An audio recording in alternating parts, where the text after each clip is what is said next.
Building up on my previous video, I am having a hard time connecting with everybody, not just my family, but also my friends. But this time, let's zoom in to the part of my family where I'm estranged with them. Back then, I was close with everybody. My half sister, my half brother, my cousins, and my uncle. Now, I haven't talked to them for nearly 10 years. The thing is, I have this one cousin that I want to talk about first. So my cousin, we were inseparable before. They tried to sow rivalry between us. She was more of a follower and I was not. They would always say that she's smart because she studies and I don't. They get mad at me because I don't study. I'm smart all on my own. I get perfect exams. They favored her more and gave her what she needed. For example, I need new shoes. They wouldn't buy me new shoes. They would buy her the shoes that I need. They want me to get mad at her. They want us to have a fight, or they were really trying to emphasize that they didn't really like me at all. So this cousin of mine, we had a conflict recently, maybe almost a year ago. It kind of reminded me of the dynamic I had with my grandmother. Back then, when my grandmother was alive, she's been very present in my videos lately, and I wonder if it's a coincidence. It was her death anniversary last week. Okay, moving on. When my grandmother was alive, she always did her best to try and guide me. It's just that her delivery, I wasn't receiving it well because she was always scolding me. Probably because of my own bias, hearing from everyone else that she's a nagger. Every time I saw her, I just had this expectation that she would just nag at me or scold me. Even though her warnings were useful, I wasn't receiving it well because I was receiving it from a defensive mode and a dismissive mode. It's not also because of that. She also didn't have the right tools to communicate with me, a millennial. There was a generation gap. She was from 1940s. I'm a millennial. I want to be spoken to differently. I don't want to be scolded, or I don't want to be given vague instructions that have no explanations before I do something. So, as smart as my grandmother was, she was always 1,000 steps ahead of everybody. She could read people very good. She could predict everything, what you're gonna do, what you're thinking. She would talk to me in the way that I needed. Now, I've learned a lot from that. Even though her approach towards me hurt me, my response toward her approach, towards her intentions, her trying to connect with me in her own way, I also hurt her in the process. Now I am on the receiving end of what it felt like to be her. Because when I'm connecting with my cousin or my half brother or other cousins, I always take into account how they want to be talked to. I don't just try to expect them to pick up my frequency or my wisdom. I adjust based on their level of maturity so that we can connect. Even if what I say lands, they always disregard it. That's because they're also trying to patronize me. They've always had this vision of me or impression of me since growing up that I have bad attitude, that I'm always angry, and I'm always trying to fight people.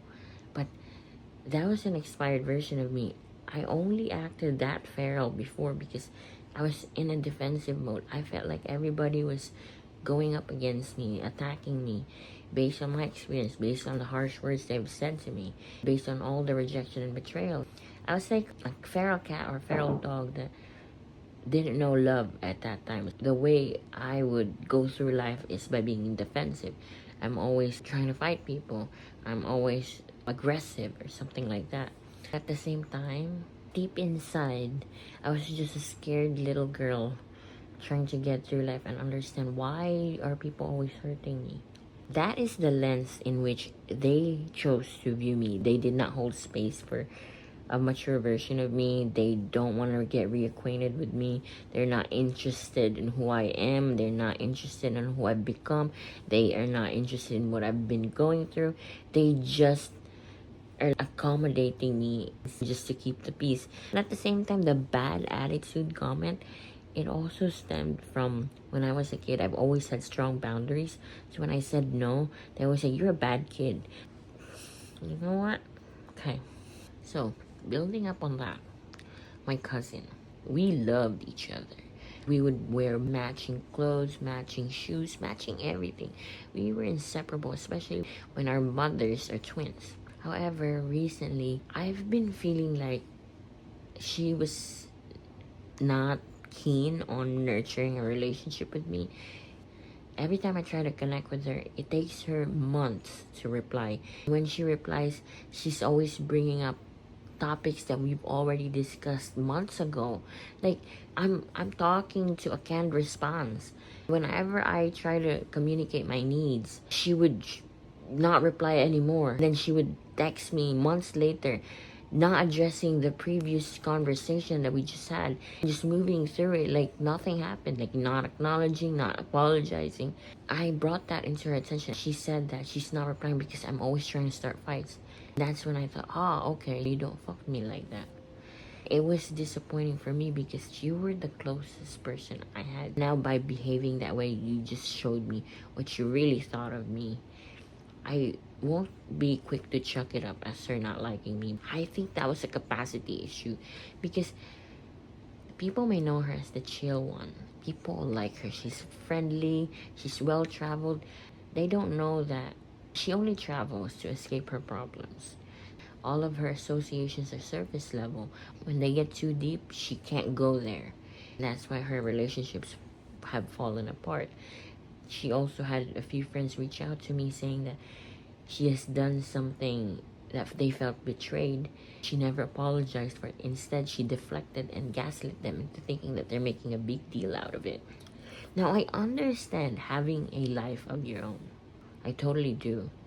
But at the same time, you could really just make some time to nurture that relationship and then fix a misunderstanding or miscommunication so that you can grow from there. It's clear to me that she has chosen otherwise. She doesn't want any of that. She's already made a lot of decisions in the past where she said, I don't have time to learn the lesson of this problem. I just want to keep moving. The way she gets on with her life is just by avoiding everything. I'm trying to evolve my relationship with her because we are no longer the kids that used to dive into the beach at 6 a.m. and then come back soaked and play with the hose to wash up. We're no longer the same kids who laugh at silly little jokes or make fun of somebody for snorting soda out of their nose because they laughed while eating. I think that she wanted to stay at a certain level or image of our relationship, that we were close. We could still be close, but her version of closeness was no longer nurturing and feeding me.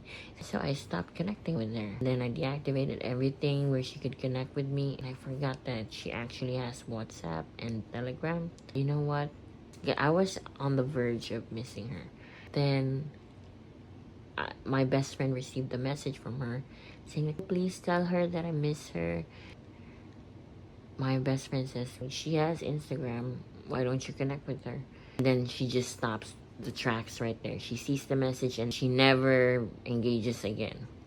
She did the same thing to my uncle. My uncle told her, we're talking to each other on WhatsApp.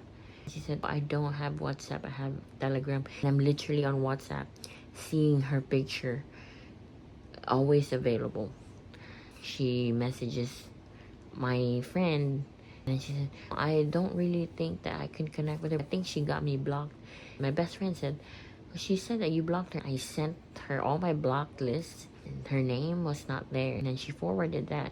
When she saw it, she never responded again. It's like her main focus is to look a certain way without actually trying.